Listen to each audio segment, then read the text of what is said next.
Yama Ghana for nyina kwaba na yenhye kasebo no ase. Wo betime to make share ye e Facebook no so a ehwo de ye the videos and pictures of Inogan and ye de kire Ghana for nyina se de be ya kasebo no. Won so betime ate ase yie pam. Ye hye kasebo na se afri emfimfiri mantemu a. Na ye kasai awehosem a eda pono so no se tienie. Akwa se asante bekwa afo fen. Wo se eche kurei na ma na je so eche pawo. Na nyina no ene se wunim eye kire se apedentra east ene ne importamu a ne kro bako ye fere dunkwawo atechem na arehosem afiri ho ba ekirem se akwanhia ana atimi asi a kire se enye asam koto akra na akwanhia no a esi ye no eye Kia Reno track and the registration number AS 5943-09 atres wallodu niema emu odro na wodi na nia kire mu wo kire se wasa ekropon ene ne importamu sada nso sabra no na Toyota Hiace no nso eso nipa bese edumienu wono nso the registration number AP 429-22 wono nso adani akirem wasa ekropon a kire se cars ne mienu nyina no wo moni ekire faako na no anamane boni kirem se wabra cars ne mienu nyina ani kirem a wo mo ekro no ye hu de ye ana kire se Kia Reno track no oluso balance ema eniema egusuo bebrebe ni nyina no wodi bedwendwram eye Toyota Hiace no a ye kasai amoaka no kra na ba ye Facebook no eso a when ye fan say videos and pictures of Inogan and you all said the car na sia ye no a enipa be prankasa ye kasai enipa makomako edu a wo mo ye passengers ya sabre na wonom ete Kia Reno no mo emo no anase na wo mo ete Toyota Hiace no mo no wo mo etimi aprade no odi ye papapa ama kire se enyasam ketwa na ye kase yetimi atabiri wono a ye do makwa kopiem ewa ya sabia se na be ye betimi age wo mo enkwa na wobra awehosam no esi ye no moma yentie passengers na no mote Toyota Hiace no mo no wo mo nsam ene enkyem kakra wo mo de ema yan na oba ye Facebook no so accident no video no da so a eniema kire se eso Kia Reno track no a abedwire egu car no so no bra na nipa be bra emu nsam die ade achi ekoyedwa si ye de afufu ye ka wi aye be kone hu se ka bia lodu ni ameba si ye hu na balance ni wo na driver say no ka na eba na no de si o tu ejina ye kakra tu ko ni nim kakra ye jina ya ni hu se ka no abehwie ni ama na guye so menim no kwene ni enyan si ya ite front ni ni pie se pato mo mo we jina na sister ba ko ne nai etse na yati o share kana sentina yintimi nyine ntem because niama ne doors okay na yintimi mpija kana ti pilo da bi ne be pijama yitimi ye asisi ade omo de ne ko hospital idia esi ye ejane die obi an be se okone di asenya ha ko dia ubesi from emisa ekonyina be bi obesi ya I am free konya fo ekopon fo yeah. Okay. I say, maybe pre-prime, so we now cause, but they is serious. Hi, mama, the night say.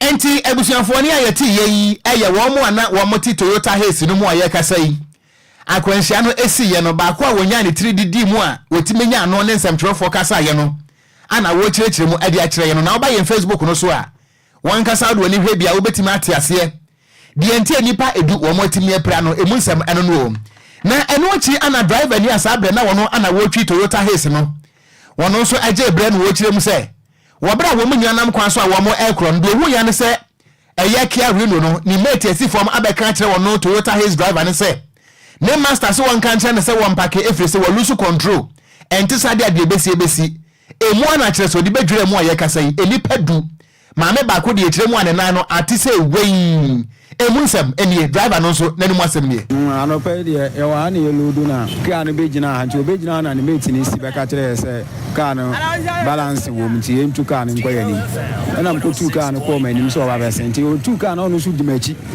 wonim se balance wo ka mu ase wugina na me gina yi ansa na wa yere watu o so dimachi nti me jama me hu se the way balance ne ba na no odin na me ese me move akoma ni ma hu anse oda ye so men ko manim kakra ni mate ni si bae o mate ara so no mate kia ni mate ni si bae be ka kire say enquire ni okay na mi tu ka no ko manim kakra nti already na kaza ni mate na ka kire say balance ni wo don't be nkonti onyina ba bia na wo gyina na okay ono wase dabi or the force or the two car no tika ko wo tu kura de we move car no kura no ye hu say enye or the buy ye tu ye de ko ye ni ma or the ba be to ye so a nti ene ne de asi wa ba ko na ho ka kakra oni si ni o si form no na ka ni si ni na so nti ni na mu na aka kakra eni ayeti ye aye wo shankari asa abre na wono ana wotwi Toyota Haze ya eso enipa edumienu aye kasa yi emu edu eprade mu oden emu nsem ana wo shankani wono so wode atodwa no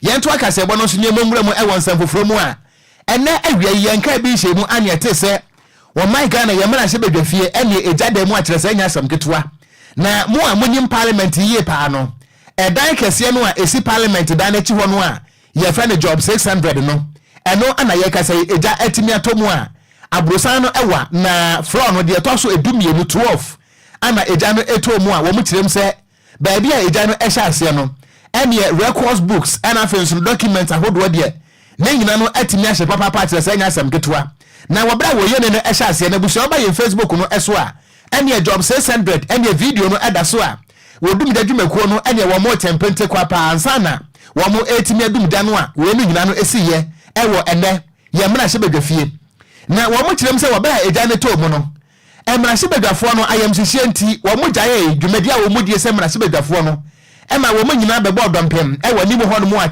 sene wo dum da dwumakuo no wo mo si bra tempente kwa kwan yo befa so a wo mo ebedum eja na kyerese nya asem keto afiri se sa job 600 dan de eja to mu dia na kyerese aweho se mo ankasa afiri se dan no ewa na Ghana pa no wo dum da dwumakuo yi ye fire tendency dia ye kra ne betima kwosoro hontima ehu behia sa mrantie etwe ho atwede edeba ene mai ene mai we fa bobra pa bucket no asensuo wa na no na wodum da dwumakuo no etumirika ekopie mu ho no mu a wo mo ekirem se wo mo de bese don hwiri mienu ana etimi edum sa ja no akyerese na enya asem ketwa na fire tendency makoma miensa ana ebepie mu ho no mu a ansa na no so wo mo etimi edum eja no na obra mpanefo egusu a wo ye adwuma ahweso obetimi ama eja na ba fom no ana Greater Accra Regional Commander ade Emma Ghana National Fire Service ACFO1 Roberta Agri Gansen wodatu ga ana wo kirem se wo mo ho no na wo nya distress call se job 600 the parliament dano eja dem enti obra wo tu mirika kwa na kyese eyampa nanso nyame adom wo mo atimi adum dano na mbom edwapade ba ko mienu miensa bia eye booksu ana ye kasa yi atimi ahye na wo besra sempanifo nya botre na de property nam so a ema fire no eto mo no de wo mo atimi de hunsonso abeto Ghana fo nyina emim wo bra ye maame ACFO Roberta Agri Gansen wo kasa no emunsem fire that has affected one of the rooms. It is like a storeroom because we have some storage items there. So our aim now is to get the fire confined. After the fire is confined, then we know how to extinguish it. The most important thing for us now is to confine the fire so that the fire does not travel to other unaffected rooms. If we would know what actually caused the fire, then it will be after our firefighting. But at the moment, the situation is very calm. So everybody should keep the heart at rest. It's very controlled. No, it is not safe now because we have to extinguish the fire totally. So after extinguishing of the fire, that is when we can come out with all other things. Initially, we saw a flame, so we assumed that was the start of fire. It's been tackled. The place is very smoky now, so it is difficult for us to come out with anything. Eni ayati ye ayenkra pompure mantemu ye mamia wono ana odum dadwumekuo no woda no eya ACFO1 Roberta Agri Gansen ana wode sansem we etu edwa na wo ba ye Facebook no eso a video no eda so eye DLFM 106.9 na obehwese dia job 600 eda tintinya esi parliament yi na chese ejademu a na fire tenders we ko na we ba enya sam ketwa emrante ye forosoro na ye hwiensu ogum nyame adom eja no de etimedum no nanso no books ahodo any documents ahodo bi a ebehia wo my Ghana no ana manebo no echirem se etimi ahye a emunsemo eno no yento akasebo no eso ana National Identification Authority NIA from penifo aba bonten e de abetudwa akiremu ese wo mo ayehwehwemu bi ehunu se wo mo a eye wo madwene se wo mbetro mu din age Ghana card no mako 110,000 ana wonom eye double registration enu nti empenifo ade tabo ato wo mo de no eso ye kasa yi yemfa ema wonom wo kiremu a wo mo atimi ayishu 18 million cards ana de ama Ghana fo ana 150,000 cards ana ye kasa yi eda so aye wo mu fidie mu a yem print ye na wo de sanse mu nyina to ja wabra empenifo kopie mu ewo Parliamentary Assurance Committee no animo no ana Executive Secretary Adema National Identification Authority eye Professor Kenatefa wode atudwa ana wo kire mu ese se anu a wo ma hunu se wo mo ye double registration eye 110,000 no wo bodi hwemu ahodo agu akwam se ne be ya de kura nam so a e ma side ne ba ye no wo mo atumi atuhu anamon emunsem enie. Continuous registration thus far has captured the Ghanaians aged 15 and above. We are now turning our attention to those below the age of 15, and between 20th and 23rd of July, we piloted the registration of this cohort of the population in Eastern region, Greater Accra region, and the Central region. And based on that, we have learned some lessons, and we are retooling, fine-tuning our mechanisms to begin in earnest the registration of this class of people next month. Any ayeti ye penimpa wono ana National Identification Authority wadano. Ne dey ede Professor Kenatefa ana ode sansem we atu edwa no yento akasebo no so yenkonkopie mu ewo babiani anwea so bekwae ewo Western North Mantam no emu a na ye kwakotwe breaki ewo kuru a ye fe ne se manse eno no ewo babiani anwea so ebekwae na amadebo afi hodo ba echirem se ehwimfu bi a wonom ewo mpotem ho ede wo ho agimu agadamse no wo mo ne mrante no anegu amena mu a wo mo etu koko egu fom emfudie ene wo mo kangu fom a sika kwakwa wo mo epenti na no ana director Edeman Forestry Commission ewo bebiani anwea so bekwa ne din ede kwabena beidin wone nsem trofo di nkomo akire mu ese gadam se no nananom ede wo ho agimu ewo bebiani anwea so bekwa no enam so masese ni dwumadi a wodi ese Forestry Commission no aye de ye papa efre se kwaye breto ahodo wo mpotem ho nyina no nananom etam nante na chi ubekona wo hene wa wone chacha wagu ho no apantum agufom na wo hene nkasa etechamfan so a wo hunu suo wo tirem se dwuma na ye de papa enu nti sempanifo amemudi a na kire se Ghana no ye nim ba bia ye kro ye me ane se okon na se ejama forest for nko ane me nko am district meanwhile there's a dice at least I am for kronim. So what I say, me person me emotional baby, but then hey ya ahomten so it's an the quiet now say na nanom saa no mu e de ye fa so ka me nya so say ba beto so what I say say na I say enlighten more enlighten ye kwa na dey so into anope me bo food but then but to answer at least security heads any nanom especially me papa oja oho say me say no fa the 94 it's an the point am dey anwea so is air fa so no man say specific air fa so in a matter of months quite ni na besa so then we go back to zero na fa so ben enti na emfaso be yankasa ana woso se wote Forestry Commission pani ewa bra forest no nananom hemfo ankasa atentom agu fom a wogina menemu a won hunu nsuo ye kurom ha saha no mobadwo na eno wachi na wo kire mu se wobesre mampani akufo ado eni aban mu mpanifo nananom hemfo ene Ghana fo nyina se obi amfa ne honyi mu ofiri se gadam se no a etu atese no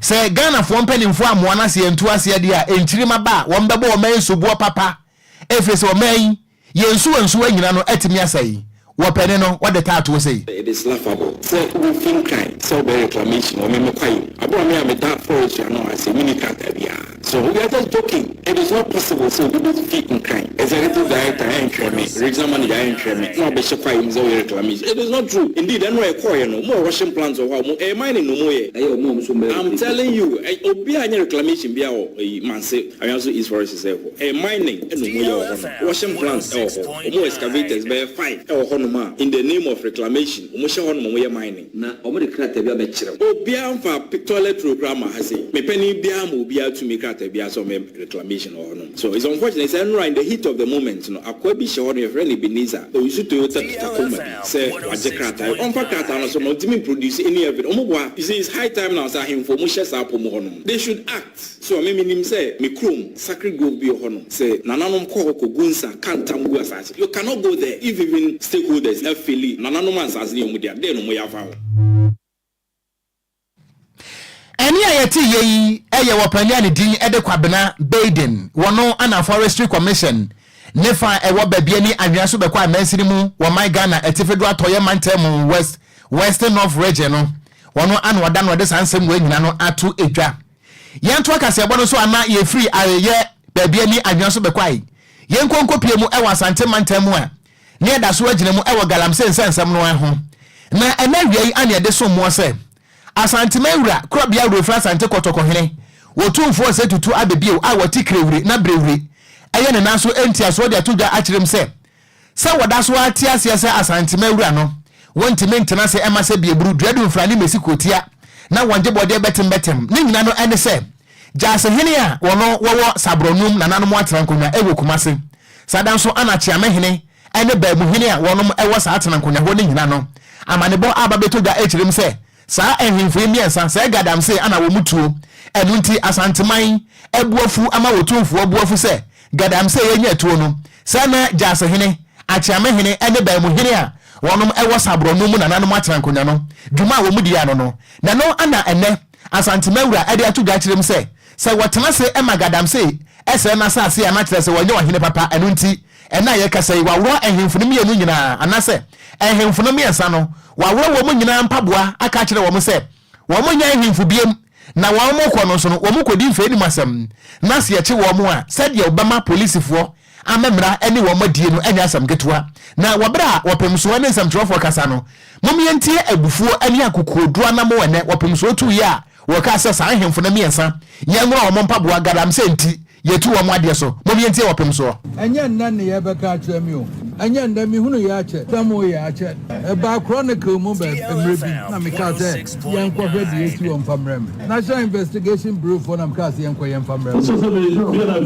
report de brem ye hye ha so what the bear or ha wudin wom akyame hene din wom ade wo munyina mudin wom so ta ye wudin wom akyame din wom mu beto ne wudin wom munyina mudin wom enti me ma mutran wa mobobɔ kro no so the room Sede me wuza akyame hene oni jase hene akonya no mpe be ma bi e friend o se kodwo ana nka omo ye pese won ne this man na so de mo ye sa na me hu se nipa bi so abesre obi di Kofi Asante ofri kromo so obi di Kofi Asante abetoche kwampoku ene kwa brapon wono jase hene wo faase no so omo se won pe no na kromo munim samete o minim ni nyina minim de ekoso nyina ana me bobo din amabo po ni nyina akyere mo beba kwa ansa na afa akonwa no masi de me sa ka kye o mo so ne se this in wanya akokodu anchemo na media me ka chem se mo pa mo zan ko din kwa me me achimu nyina agum na mo hade and me over tumo that this in one na pan na akokodu anchemo to tu mo so le se mo bibi mo fro o be chimu nyina no bu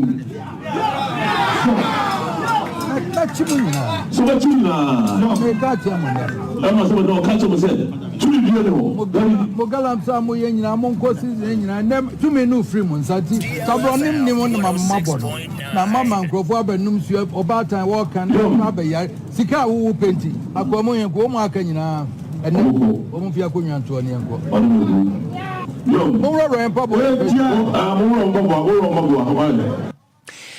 wapem so pia wo na kire se we ne ka ne sese aprawa ketwa wo hia kese a wo bobɔ wapem so na akasa no akokodua na mo no hene tuo no ada na mo de gadam se esa santeman saa enu nti ye kasa yi wo hene a anase jase hene a wo asabro no mu na nanom atrankonya ye kasa wo nye wo hene biem ana afen so no achiame hene wo nya achiame hene biem ba mo hene anya ba mo hene biem enu nti elese wo hia wo no mu a se wonu wa mo edi ayensi a enfumso ne ho ntimi ankasa mi hia wa mo a me pai wonom gayoyo na chese mo anchi papito na chese osokoto Twitter na me bo mo mna ne sa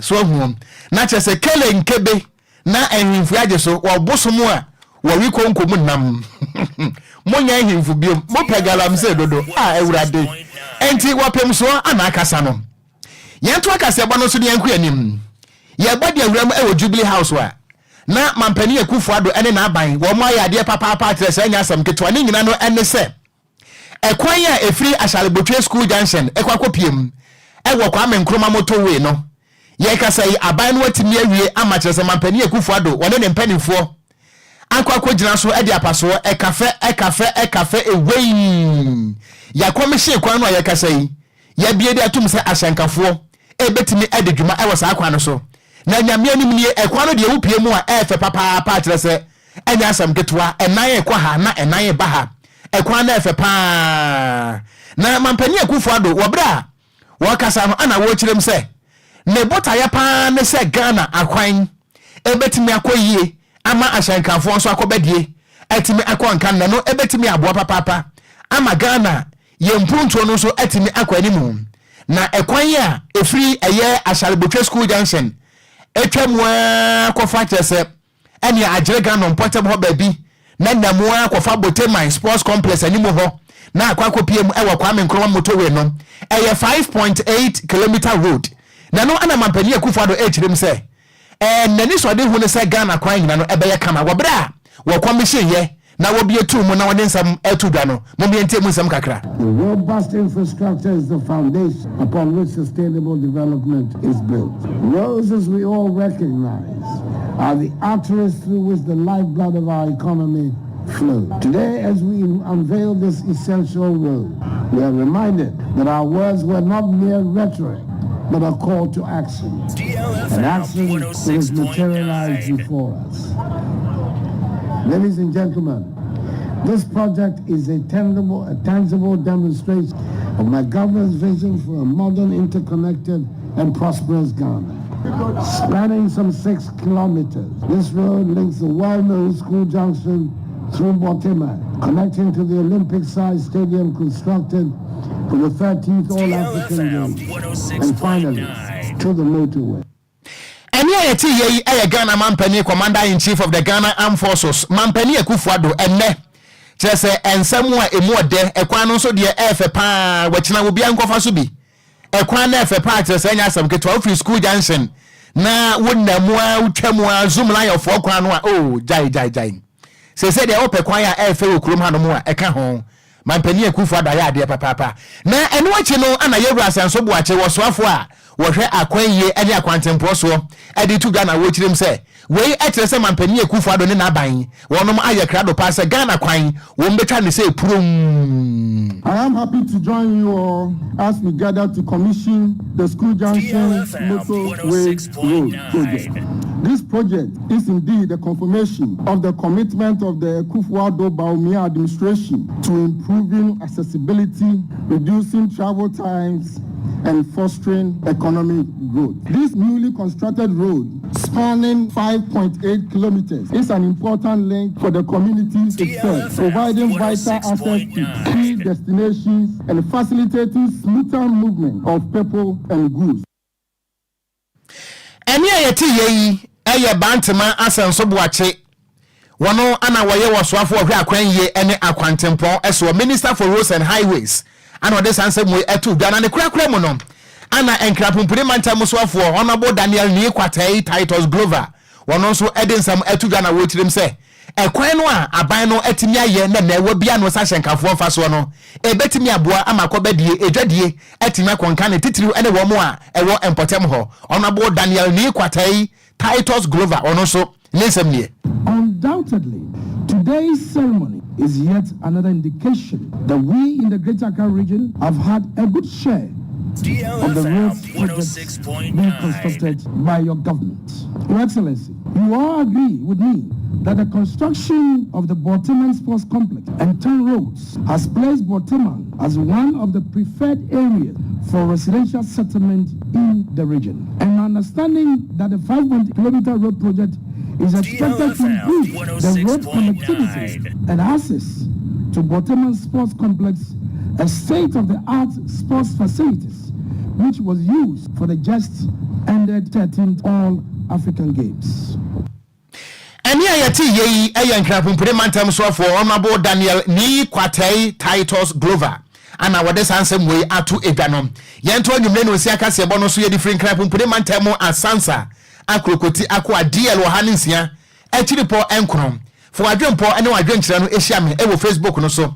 Na me badwedra dem se keji madama wo bia kwada zipu na matene nyina gufom se twatom ama wonso watimi ate wo honka wate mo yento akase ebo no so a wapani a wotu franka april to mesa mampani ewo NPP woso amanyuko ni dinimu eye mampani abedi akire Dr. Alhaji Mamudu Baumia yewura akasa akire mu se wo ka kire Ghana fo nyina wo ba ba matintin tieti akokọ fiafia ese enye tumi a obi penti ana wo kwakokum ho enye tumi a obi penti ana wo kwakoye basabasa enye tumi a obi penti ana wo bese Ghana asomdwie na wo kire mu ono de elections na yebekro no wo ka kire Ghana ni ba bia se obi entutu na namo yie woto wabara okofie ebre so ma se obetie radio na watie enkoya de bia ebetimi ama wapira anase ebema wahwere wonkwa wode sanse mu nyina tuda wabra na wone Ghana fo di nkomo na wotire mu ese elections no eye political game eye kokromoti enye sekantwe enye etututo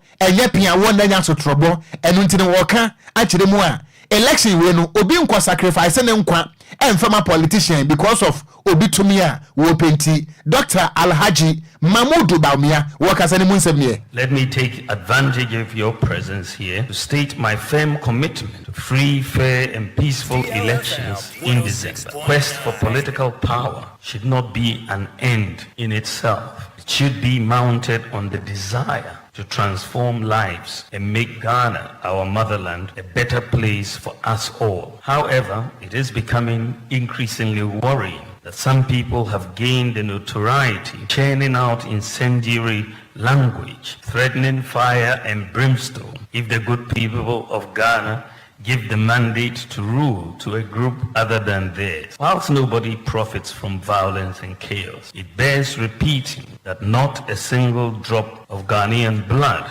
should be sacrificed for power. Our party is determined to pitch our ideas, as we have always done, and to demonstrate the superiority of our ideas over and above what any other party cannot. Pledge, and that of the MPP, is to run a campaign of ideas and to conduct ourselves in a manner worthy of a democratic group. Our main goal is that at the end of the contest, we carry on with our lives secure in the Any ayeti ye eye Ghana mampani abedi akire Dr. Alhaji Mamudu Baumia na wachire so no de wogina ho ma asomdwie enu ntima obi nkwohwe ne nkwa emfama obi papa anase obi maame tumi a wo penti we no akan wie o Ghana fo se mu betie se mu ntie esemu ankasa wono no se wokope na dwuma mo anwo kopa ma no se ekoku ho de ama ho koku ho wate na wu a yefufuo no yebekoso ato no wachira ha kofi mebua onabo mebua mo yento akase ebo no so yemfiri MPP amanyoko mu ane ebode awura mu ewo NDC na Frank Akrani edema NDC amanyoko no eye kanema mpane John Dramani Mahama ene wono so de ntoabo no kopie mu ewo adan ene ne mpotem na wabra wane Ghana fo di nkomo na wo kire mu ese Dr. Alhaji Mamudu Baumia wo yo trofo wono Ghana fo moye rofo a wo de approve ba wi mu efiri se wabra na owo opposition no wo gina platform so a wakasa na no from enye obia nim se o Dr. Mamudu Baumia de wonim kasa eba economy o wonim ye ehwi akire dollar ene nam 17 cedis nanso ebre so yese wone ensem trofo eba bedi nkomo na nsanye no wapetu ayen ho se wo horododo efri se wonim de wobeka akire Ghana fo na mpokura no nsem trofo na wo behia wo mo no wonim hui a wobeka akire wo mo enu nti obi a opese otwa wo ntro no ya hyedahwe ne mama so wo behia da ayen ho se wo horododo na no na mampani da John Dramani Mahama ekire mu ese wo manya yetimwe yi enfihia nwotwinie ani editumi ama wo Dr. Mamudu Baumia ene wo boss mampani Akufo-Addo na enfihia nwotwe no akwawieye munya hwema Ghana fo na momo my Ghana japade na mafa ne nomum ye koka wo se wo dia mamuo no nka wo na wo ye mate enti afeni yemfa mate no yemfa sia mawo eno na kane mampani John Dramani Mahama ekire mu se na wo driver no mpo e de car na akɔhwe ama Ghana fo anwa paapai na wo mate ne de wo bɛda twi car no nti no sɛ won kwaje driver's license a yɛntime so ma won twi car ɛno nti wɔka kyerɛ Ghana fo nyina sɛ wɔn ka ne mampane John Dramani Mahama no wɔyɛ bi pɛn na ne track record so Ghana fo nim na wo bi anim sɛ wɔyɛ experienced driver a wɔno ana okita license a wo betimi de Ghana akɔduru nembom enye driver mate ya driver no mpo ehunu ka ne twie kan e man pene John Dramani Mahama wo kasa ne munsem ne. Our youth do not have the luxury of time because our youth are the future and they are also our present, and they don't have the luxury to try and error. This one will come and try, dump us in a ditch, then the driver's mate will come and take it, go and try again and go and crash us even further in the ditch. We need experience. We need one who has done it before. We need a licensed driver to take over the vehicle and move the vehicle towards where God has ordained that we go. Enti ana Ghana for ne tiam wo kire ho no idebi keke. Enti kane mampene John Dramani Mahama ene wo de sanse mu yina kwotu dwa e wo adane ne mpotem a wo kire mu se Dr. Alhaji Mahmoud Bawumia so wo se wo ye mate ya Ghana ha no mate ni wo ntwika. Enti hwe na mo amfa stia na ama ne ama ne kina emu nsam eno no na eno chi na wo kire mu ese mampani abedi akire Dr. Alhaji Mahmoud Bawumia wo bia nim se papa won horo dodo nanso ebre so ya won nsam trofo hia ye no nensam a wo ka nensam bisa nsam trofo busa ne nyina no se bi na no keka boss say AK47 e kire se wo betwa Ghana for ntro emu nsam ne. Immediately our opponents announced that they were going to do a media encounter on the 25th of August, the very next day. You know, the intention for doing that media encounter the next day after we had announced our manifesto was to turn the attentions of Ghanaians from the NDC manifesto. That was the main reason that they decided to do a media encounter the very next day after we launched our manifesto. But you see, when you do something with devious intention, it backfires on you. You know how to tell when somebody is lying. If there are people who are smooth talkers, who can speak rat-tat-tat-tat-tat like machine gun, the time when they become stammerers and they start stammering, you know they are lying. Somebody who can speak ta-ta-ta-ta-ta-ta like AK-47. Suddenly media encounter, I think,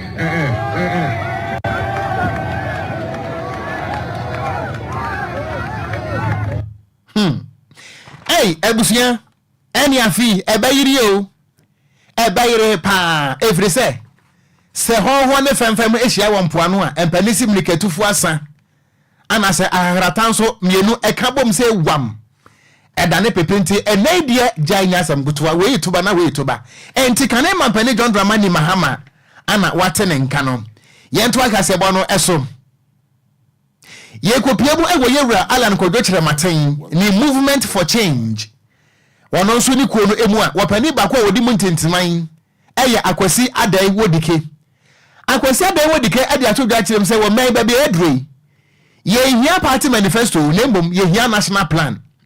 What I say if it 1993 ebei amanyoko MPP ni NDC wo mo de manifesto adwintwa Ghana fo asom saa na so behwe akire de won be ne kutuo bi se due ba mpaboa na no ana wo kire mu se ebra so se Ghana fo ni da ho ne ka kire political parties no NPP ni NDC se enye manifesto ani hia na embom no ye hia national plan ekwe o mebe fa so ebetima tumpon ama ye nkire ma no so yenya baabi agina nenka se mu na wo kire mu ese nyame ya domu a wo sra Ghana fo nyina se momfa tume no ema yewura Alan Kwadwo kire maten efri se wono de wa wiata so se wo ba constitution wo besesa no na so wosesa no so a emu ye betro na ya the national plan ahye meba ne sa no a political party entimi emfa party manifesto emehwe na Ghana fo biem efri se ye free manifesto ebu wo man wo Ghana ha no no ba bia Ghana gina emfomso pano a wo meya ye ene de wo hen omawe direction do mama ne bo me apese de ekono matrasia sense wo mun kasa ye wo mun identify problems e wo Ghana. They don't have a clue. The business as usual manifesto I don't do many jechiri ba omani here national policy so already about me aka already do mama aka the challenge say Omano, you hear continuity in our development. Now the only way out, and it's a yabasa constitution. Now the national agenda aye Omano. Manifesto you get dying and Ghana. Why am I saying this? If you not the two basin, various government manifestos are present. We are where we are. Enti efiti 1993 bepemene NPP e de manifesto ba na NDC so e de bia ba akwese de wodi ka echirim se eno na ma Ghana ahwe ase efiri se manifesto no he wo mo de ba hwenim de omo ka no so wo mo nka ese wo mba wo mba ye o e ba hwe china ye hwebuada eno nti Ghana no ye hia national plan said the America ene amana eto mpo no eyusu bie no okwa China ne ade no a ye yusu party manifesto enso Ghana de brofo oboa ye can't hold more say bam ye te brofo kra cha brofo no boy enti emunsamu enu no mianto akaseba no so ane ye kwa santemantamu na NPP waso maniko no wapani a wotena dwam ese regional chairman e was santemantamu e ye mia me wofase Bernard entry boss yakon ye fane chairman wontumi wote brofo say was the news is agglomerating and conglomerating. I am so perplexed. Chairman want to me na kasa no what say NPP for no aban we ba ya mamo appointment no monye bia di ama mofura ye menti monye mo adwene say mo betiesi fom akwakoye campaign e di aboa party no yesa we chirem say mo ho na adwomo na woni mu nyina se mo antenzi fom ankwankoye campaign a he wo beti mu nyina moto wo de mu nyina mudi beba abonten amenkwada abomuntutuo pa free say emena na ye april to May 2020 no momo bi na muni ha nanso womo anatimi atonwuram ana womakoye campaign no ane Ghana fo de nkoma ma na tumi na ba tumi ne ba ya na se momo jejeje appointment no a mofura ye ma enu nti monya madwen se mba campaign eno na wo kirem se de ekoso na any time na mo amo asante mantam a mo agi position nanso monya campaign no wo betiesi monten wono chama huntumi no na wa bom nyina mudie maako aka kire wiase nyina se mo ya mambofo chema wontube nisemie Kennedy mokro moko elections no now no omahuru say elections na twam they have to prove themselves say omo ya MPP for 2016 na ye ni ministers wo ho na ye ni CEOs wo ho na ye ni board chairman wo ho we won the elections 2016 we won the elections I said na mo benye appointment it is we appointee na we atimi improve wo at the frontier we ya appointee ni ya you know what I say we will come after you prove yourself we are campaigning and we are campaigning na so campaigning ya obi abehu Baumia don't have to say my campaigning everybody will know Samira Baumia don't have to say I'm campaigning everybody will know enti me wan fa say chairman won to me eno no ono akwesa mfantini wo kasama se wan fa brofo antwa to na chese nyi ono a ono no wase wa anko school na enso no brofo obeka no professor gina nchen na ne brofo no eba etisariabo etwifa so abepeche enti chairman won to me eno no enti mu a monim se 2016 mo anya campaign na nso monya opportunity esom sa appointees no se mo ansi form na se chairman won to me efa ba no a ene e wotobe wase wo bebodi ni nyina mo de dia minti se mo hyeda mu anie mo ntimi nkoye campaign ne bua mo ntimi okay enti emunsam enno mama nko Facebook no so Ghana for the brofo tata mi o eye wura di nyankopon said ye mo pamie nie said ye mo pamie nie na Asante Emmanuel ewurade wase good evening DLFM I am watching you live at the free in Style Industries Limited.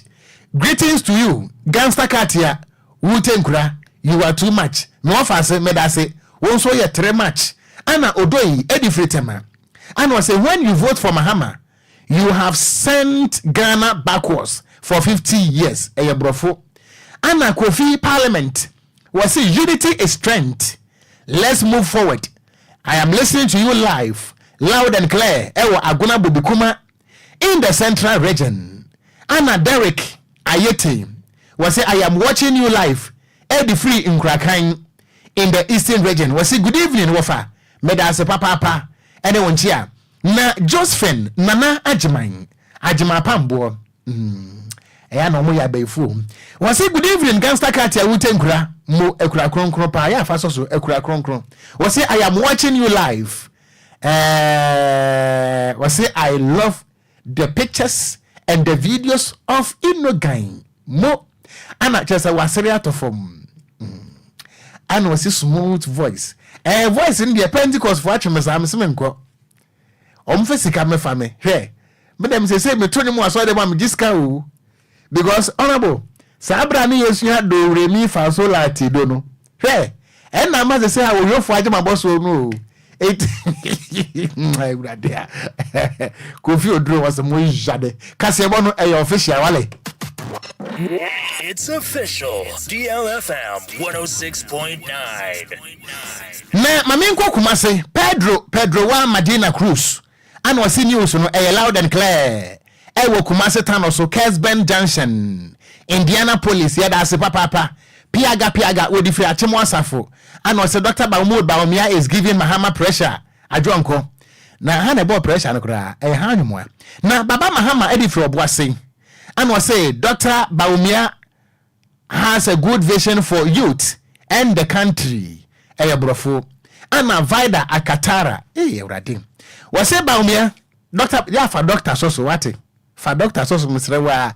Ube pejabe na to ni patenti enkwa. Into the mamiam for Doctor Nshoma. Was say Dr. Baumia, don't tell Ghanaians because opesi yankwankwada. Yankwankwada. Nanya kwa wiem. Said the Musa we 2020 no. Was say afi, hey. Yani mu nyina bewen e wo polling station ho no mo kan ne enso ye kan.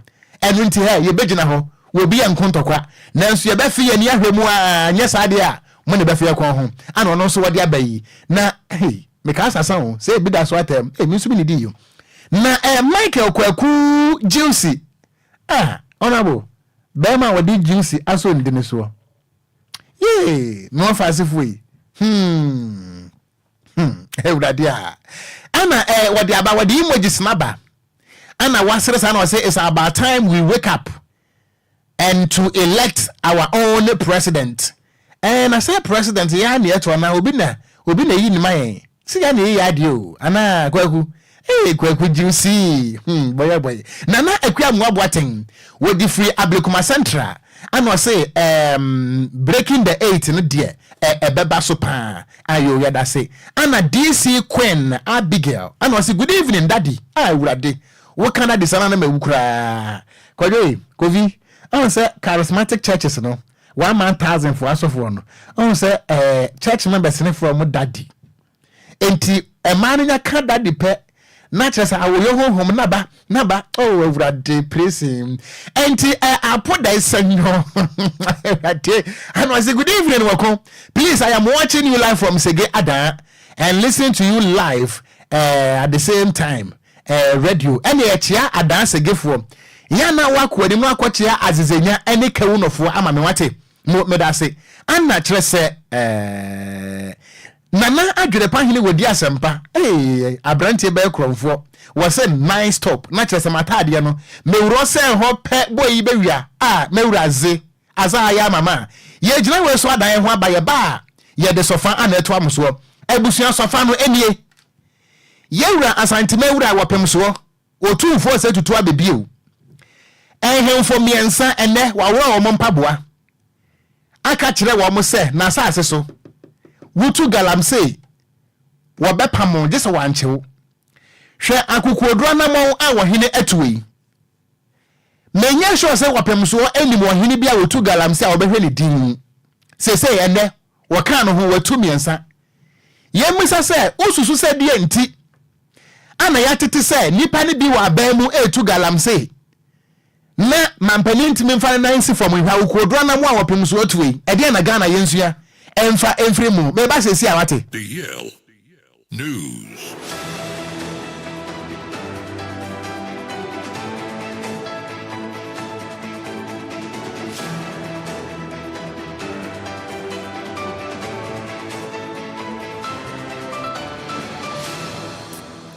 Mamensa mu akwaba na yemfa sofa no ento amoso.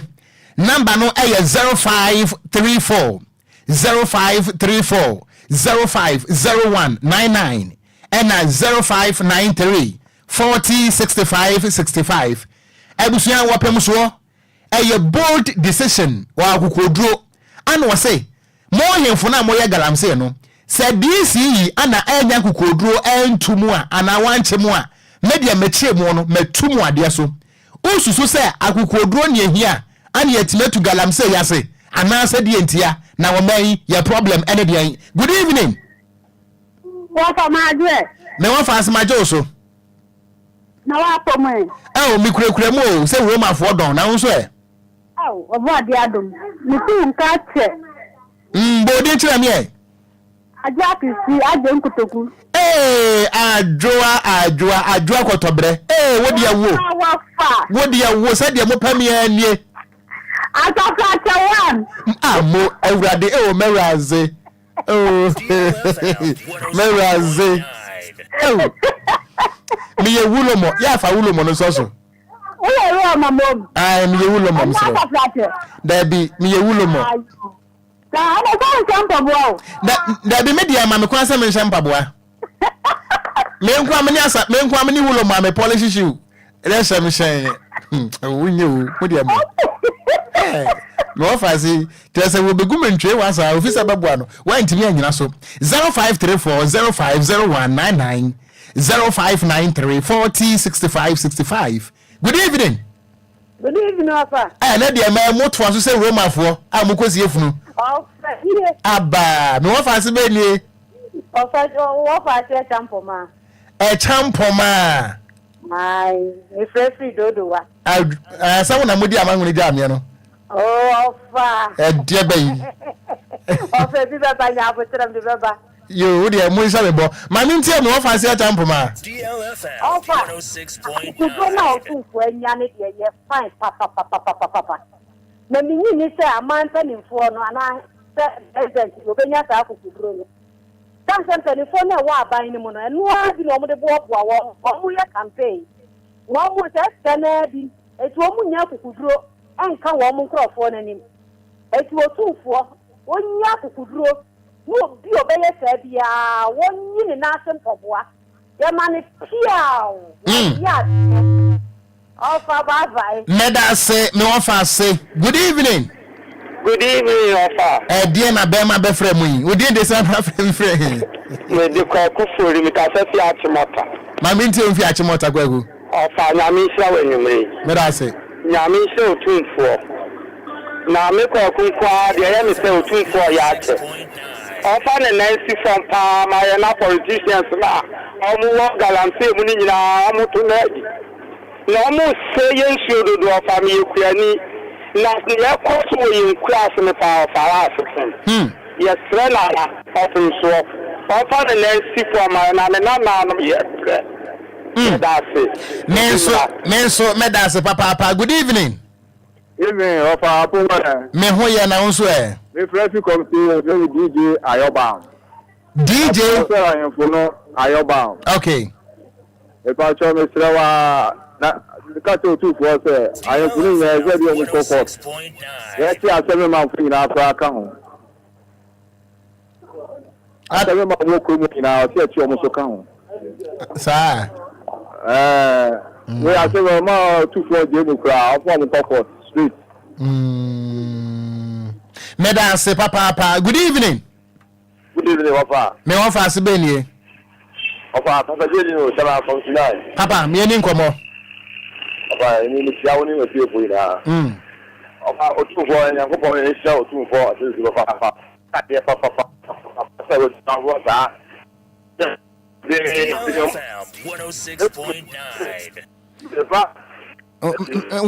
When you sure say we jina politan kim there their network yi ani say wo ben kuraba wo twon hu firi kuraba no ho a nka beba. Good evening Ofa me wo fa se be nie odo odo free ye se me ko ti na nye ko wa kama ni padom nyina ate enkume ajapade ntime enkume Ofa. Opin so 32. DLFM 106.9. Wa ma ne ho ate e wo man mu. Wa kire se galamse ni san shatie. Ye de na te nkan hifun kan ni nyina e hwede. Na o te to aya. Nkan galamse asie betu. Ye de na te. Dana nkwaso. Piao. Wofa. No fa se. Ba hu ye na nso anto. Nso wofa se fo. Mo ombedi catch from safi obi a bedidi. Ati wo adwuma ko bi fiase mi kuro. Adwuma ko bi fiase oduma bra. Kana ko bi asase wo ba me fa ma wo fa se fo nu o. Mate. Asase no so meji a enkusi e wo so nyina ye menana no dia. Enkusi no e wa asase no so nyina ne menana no dia. Enkusi o mo dia nkura nyina o ba fa. Nketre. Media me kura de me se me to asase na se. Na no ti abo no. Ya to be sia o. Mi so oduma bra o poka se bi o ho mo nkusi wo mi nkura de nketre no ho. Ewurade. Wo ti ko to sa po na ma me a. Kama de wa se pa. Meto ato ngusi e de nyina fra. Me na wo fa se fo nku da. Wo de ko to sa po na wo oduma bra ho wo oduma ko bi sia se na bia. Ye me wo fa se fo mo no mu de o. O mutina me bobet am mi emu no. Me wo fa se fo yi. Good evening. Good evening. When ye? From the Queen make a sense of Afarawa Junction. Afarawa Junction, ma minti o. Oh, na no too for why the papa. So what I go to me that from Gano Titi am so. When you stress I am for na can almost no much here. Because a year guarantee the way with the sales so 2.5 could have no who so near. As I said, I've been paying for my own shooting. And you're fine. See, the best repass I am for na can almost money. The politicians also some of them want Jima, almost Guama, Galamse, almost should be, almost almost me offer, we didn't you also. Me da se papa, me pacha we am last caller for me Paul. Good evening.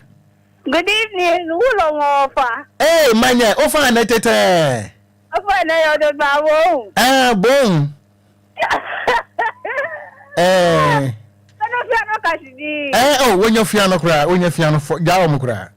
Me da wo bo ulomo, me be awo bo ulomo. Ulomo aje nkotoku ulomo.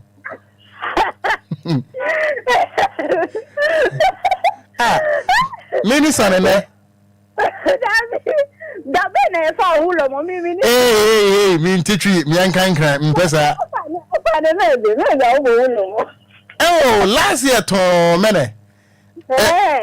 Ofa na e tro nya bi ene. Adi a me be ye won. We said you open me and you. You open. No fear, no, you're fine. No fear, no, you're fine. No, me trouble me beauty. Bibio. Oh, that be. Then I can't call it. Oh, I show you're the bar. Go more, you're the bar. And now I'll bet you, Mr. You better know any. Yes. You are done. Mo. Ya ko vitela. Onti hui. Ya be fu okrom ha o. Ade amuyi. Emu amoda. Enti abusu akase e bon here di besi. Me so a hitman is happiness. What ya wo so aneba. Ko vitela de ko Facebook no so. Be ifo ba ko. Na Kwadwo Sammy enu o chana o huato. Aye composed by force. Ene woni mo tua asuatua. Ma honto. Nti sade ha. De besi enye. Me di Okogyeabour Ocran. Madam nyina se anyumle yi. Ama mo nyina mo anitie. Muntie wopem so last one. Anya nna ne ye beka kire mi o. Anya nda mi hunu ya che. Samo ya che. Ba chronicle mu be emre bi na me ka se ye nkwohwe de esi wo mfamrem.